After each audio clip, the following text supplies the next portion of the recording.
Seeing the sons of Dhritarashtra arrayed against him in the battlefield, Arjuna, who had the figure of Hanuman on the flag of his chariot, took up his bow and then addressed the following words to Sri Krishna. Krishna, place my chariot between the two armies. Now Arjuna saw stationed therein both the armies, his uncles, granduncles, and teachers, even great-granduncles, maternal uncles, brothers and cousins, sons and nephews, and grandnephews, even so, friends, fathers-in-law, and well-wishers as well. Seeing all the relations present there, Arjuna was overcome with deep compassion and spoke thus in sorrow. Arjuna said, Krishna, as I see these kinsmen arrayed for battle, my limbs give way, and my mouth is getting parched. Nay, a shiver runs through my body, and hair stands on end. The bow Gandiva slips from my hand, and my skin too burns all over. My mind is whirling, as it were, and I can no longer hold myself steady. And Keshav, I see omens of evil, nor do I see any good in killing my kinsmen in battle. Krishna, I do not covet victory, nor kingdom, nor pleasures. Govinda, of what use will kingdom or luxuries or even life be to us? O slayer of Madhu, I do not want to kill them, though they may slay me. Even for the sovereignty over the three worlds, how much the less for the kingdom here on earth. Arjuna, whose mind was agitated by grief on the battlefield, having spoken thus, and having cast aside his bow and arrows, sank into the hinder part of his chariot. Sri Krishna then addressed the following words to Arjuna, who was full of sorrow. Sri Bhagavan said, Arjuna, how has this delusion overtaken you at this odd hour? It is shunned by noble souls, neither will it bring heaven nor fame to you. Yield not to unmanliness, Arjuna. This does not become you. Shaking off this base faint-heartedness, stand up, O scorcher of enemies. You grieve over those who should not be grieved for. Wise men do not sorrow over the dead or the living. There was never a time when I was not, or when you or these kings were not, nor is it a fact that hereafter we shall all cease to be. Just as boyhood, youth, and old age are attributed to the soul through this body, even so it attains another body. The wise man does not get deluded about this. O son of Kunti, the contacts between the senses and their objects, which give rise to the feelings of heat and cold, pleasure and pain, etc., are transitory and fleeting. Therefore, Arjuna, endure them. This soul is imperishable, eternal, and free from birth and decay. As a man shedding worn-out garments takes another new ones, likewise the embodied soul, casting off worn-out bodies, enters into others that are new. Weapons cannot cut it, nor can fire burn it. Water cannot wet it, nor can wind dry it. This soul is eternal, all-pervading, immovable, constant, and primeval, treating alike victory and defeat, gain and loss, pleasure and pain. Get ready for battle. Fighting thus, you will not incur sin. Your right is to work only and never to the fruit thereof. Do not be the cause of the fruit of action, nor let your attachment be to inaction. Arjuna, perform your duties established in yoga, renouncing attachment, and be even-minded in success and failure. Evenness of mind is called yoga. He who has given up all desires and moves free from attachment, egoism, and thirst for enjoyment attains peace. Arjuna, such is the state of the God-realized soul. Having reached this state, he overcomes delusion, and established in this state, even at the last moment, he attains Brahmic bliss. Arjuna, he who does not perform his duties leads a sinful and sensual life. He lives in vain. However, he who takes delight in the self alone and is gratified with the self and is contented in the self has no duty to perform. Therefore, go on efficiently doing your duty at all times without attachment. Doing work without attachment, man attains the supreme. Dedicating all actions to me with your mind fixed on me, the self of all, freed from desire and the feeling of mume, and cured of mental agitation, fight. Arjuna, knowledge stands covered by this eternal enemy of the wise known as desire, which is insatiable like fire. Therefore, Arjuna, you must first control your senses and kill this evil desire which obstructs jnana and vijnana. Thus, Arjuna, knowing the self which is higher than the intellect and subduing the mind by reason, kill this enemy in the form of desire that is hard to overcome.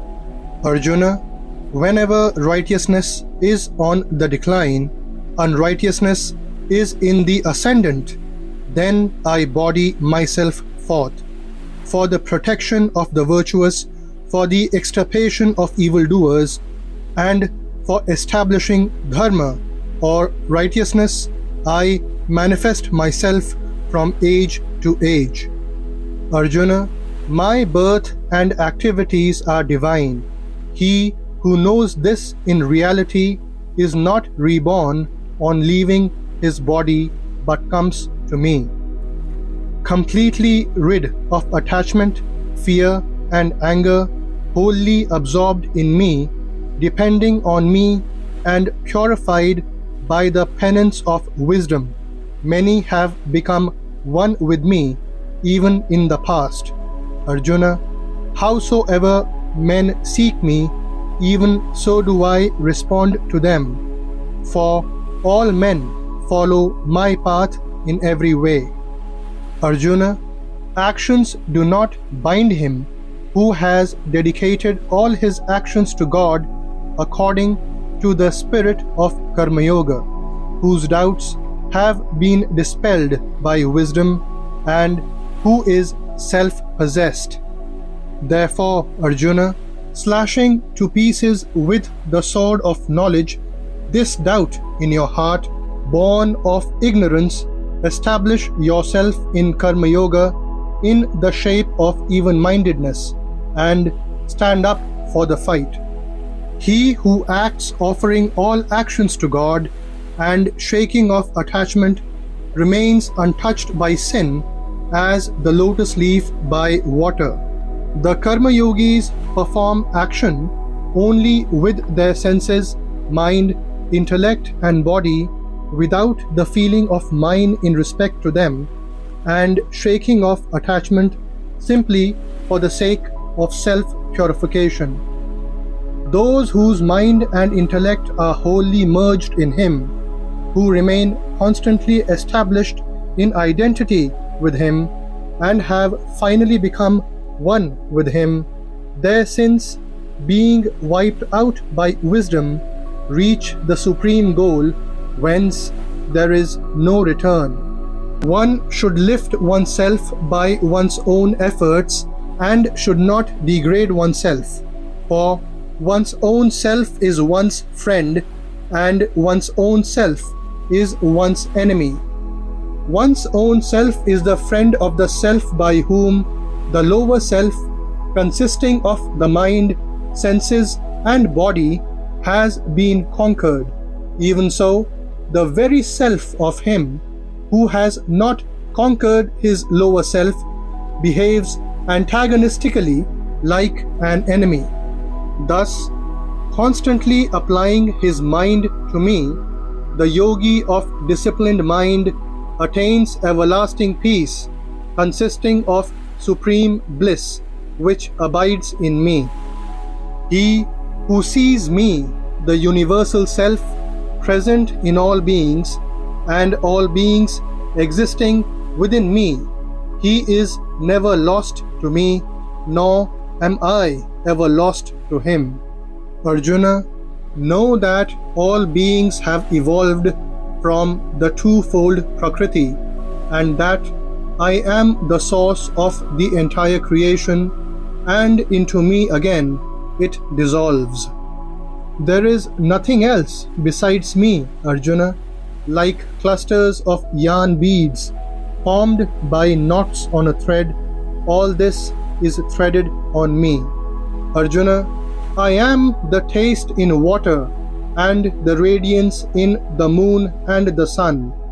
I am the sacred syllable Om in all the Vedas, the sound in ether and virility in men. I am the pure odor in the earth and the brightness in fire. I am the life in all beings and austerity in the ascetics. I am the eternal seed of all beings. I am the intelligence of the intelligent and the glory of the glorious. Arjuna, of the mighty I am the might, free from passion and desire. In beings I am Kama, the conjugal desire, not conflicting with virtue or scriptural injunctions.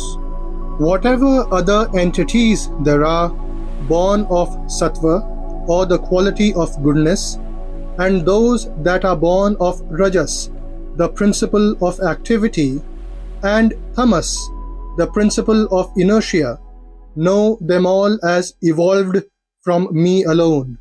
In reality, however, neither do I exist in them, nor do they in me. Arjuna, I know all beings, past as well as present, even those that are yet to come, but none devoid of faith and devotion knows me. He who departs from the body thinking of me alone, even at the time of death, attains my state. There is no doubt about it. Therefore, Arjuna, think of me at all times and fight. With mind and reason thus set on me, you will without doubt come to me. Having controlled all the senses and firmly holding the mind in the heart, and then drawing the life breath to the head, and thus remaining steadfast in yogic concentration on God, he who leaves the body and departs uttering the one indestructible Brahma, Om, and dwelling on me in my absolute aspect, reaches the supreme goal. I am the Vedic ritual, I am the sacrifice, I am the offering to the departed, I am the sacred mantra, I am the clarified butter, I am the sacred fire, and I am the act of offering oblations into the fire. I am the sustainer and ruler of this universe, its father, mother, and grandfather, the one worth knowing, the purifier, the sacred syllable Om, and the three Vedas, the Rig, Yajur, and Sam. I am the supreme goal, sustainer, Lord, witness, abode, refuge, well-wisher seeking no return, origin and end, resting place and storehouse to which all beings return at the time of universal destruction, and the imperishable seed. I radiate heat as the sun and hold back as well as send forth showers. Arjuna, I am immortality as well as death. Even so, I am being and also non-being. Those who worship gods go to gods. Those who worship mains reach the mains. Those who worship spirits reach the spirits. And those who worship me come to me alone. That is why my devotees are no longer subject to birth and death. Arjuna, whatever you do, whatever you eat, whatever you offer as oblation to the sacred fire, whatever you offer as a gift, whatever you do by way of penance, do that as an offering to me. With your mind thus established in the yoga of renunciation, you will be freed from the bondage of action in the form of good and evil results. Thus, freed from them, you will attain me. Fix your mind on me, be devoted to me, worship me, and make obeisance to me. Thus, linking yourself with me and entirely depending on me, you shall come to me. Neither gods nor the great sages know the secret of my birth, for I am the prime cause in all respects of gods as well as of the great seers. I am the source of all creation, and everything in the world moves because of me. Knowing thus, the wise, full of devotion, constantly worship me. Out of compassion, I, dwelling in their hearts, dispel their darkness, born of ignorance, by the illuminating lamp of knowledge.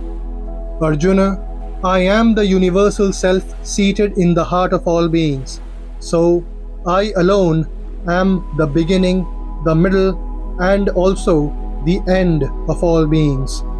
Arjuna, I am that which is the seed of all life, for there is no creature, moving or unmoving, which can exist without me.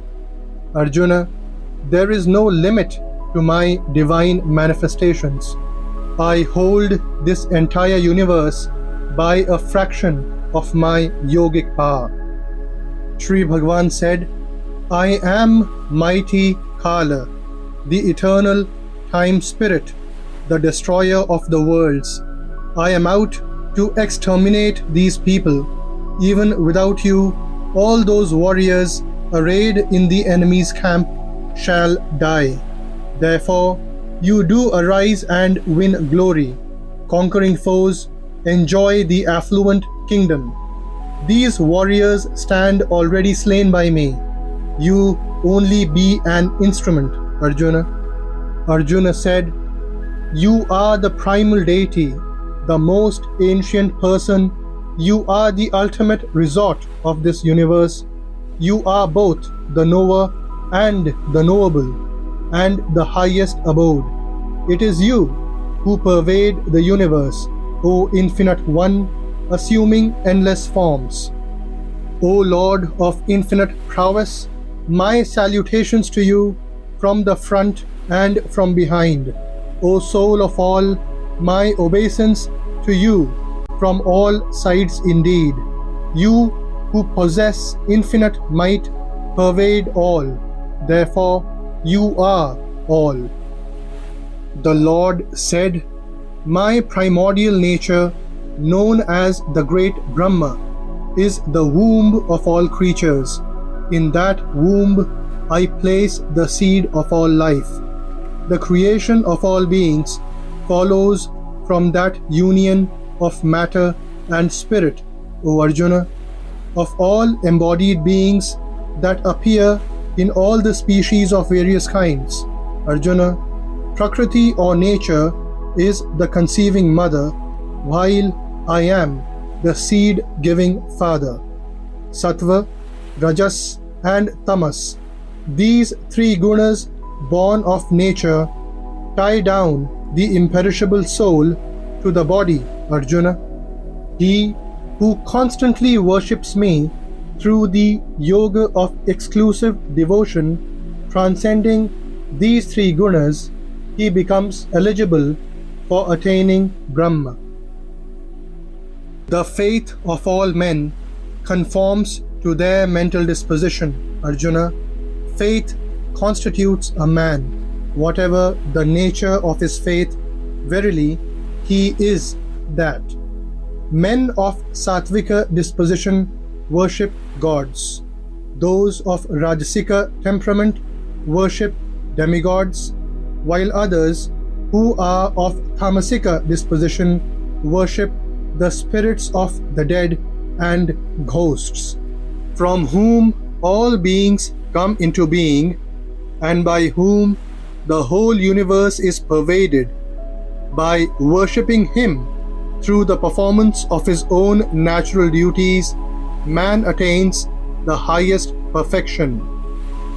Better is one's own duty, though devoid of merit, than the duty of another well performed. For performing the duty ordained by his own nature, man does not incur sin. Therefore, Arjuna, one should not relinquish one's innate duty, even though it has a measure of evil. For all undertakings are beset by some imperfection or the other, as is fire covered by smoke. Mentally dedicating all your actions to me and taking recourse to yoga in the form of even-mindedness, be solely devoted to me and constantly fix your mind on me. With your mind thus devoted to me, you shall by my grace overcome all difficulties. But if from self-conceit you do not care to listen to me, you will be lost. Give your mind to me, be devoted to me, worship me and bow to me. Doing so, you will come to me. Resigning all your duties to me, the all-powerful and all-supporting Lord, take refuge in me alone. I shall absolve you of all sins. Worry not. Arjuna said, Krishna, by your grace my delusion has been destroyed, and I have gained wisdom. I am free of all doubt. I will do your bidding. Sanjaya said, Thus I heard the mysterious and thrilling conversation between Sri Krishna and the high-souled Arjuna, son of Kunti.